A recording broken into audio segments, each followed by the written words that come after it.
Now you'll assess the neck, beginning with inspection. I'd like you to lower your gown. I'd like to look at your neck. Okay. The patient's neck should hold his head erect and midline. It should have symmetrical muscles and no swelling or masses.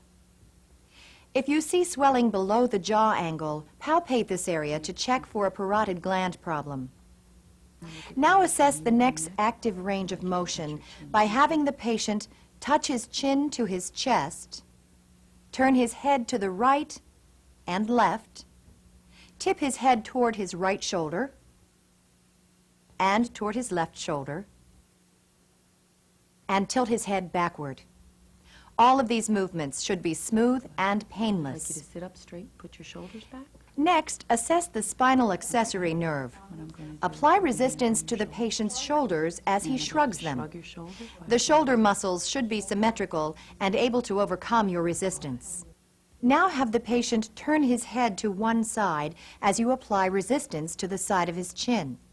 Then have him turn his head to the other side as you apply resistance to the opposite side of the chin.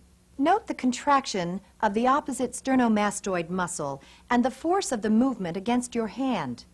Movements should be equally strong. Next, move on to the lymph nodes in the neck. With the finger pads of both hands, bilaterally palpate the nodes using a circular motion.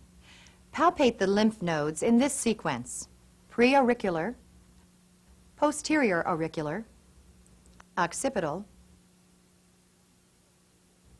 submental, submandibular, tonsillar, superficial cervical,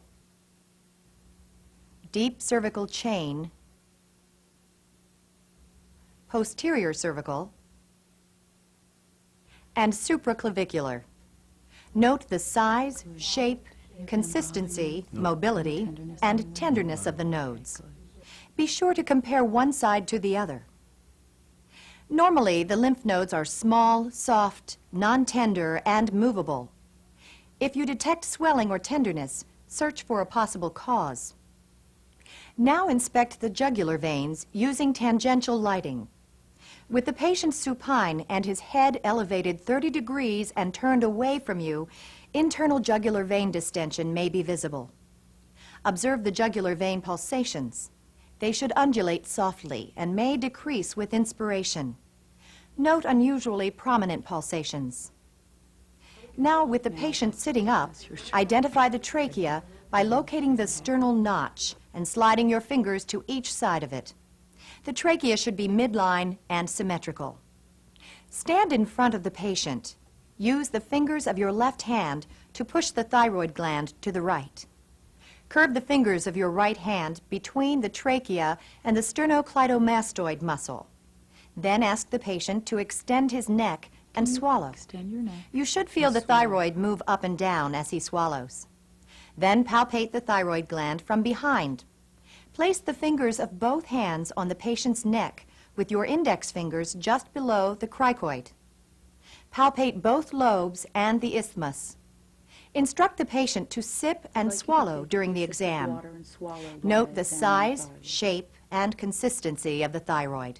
If the thyroid is enlarged, auscultate it for bruits with the bell of your stethoscope. A bruit is a blowing sound caused by turbulent blood flow. Good, that was fine. Next, observe the carotid arteries Straight for ahead. visible pulsations. Gently palpate the carotid arteries using your index and middle fingers. Remember to palpate one carotid artery at a time. Otherwise, you could block blood flow to the brain. Don't press too hard over the carotid sinus area located higher in the neck, because this could cause vagal stimulation, which could slow the patient's heart rate. Yeah, I'm going to listen to Next, have the patient take a deep breath and hold it as you listen to the carotid artery with the bell of your stethoscope. You should not hear a bruit.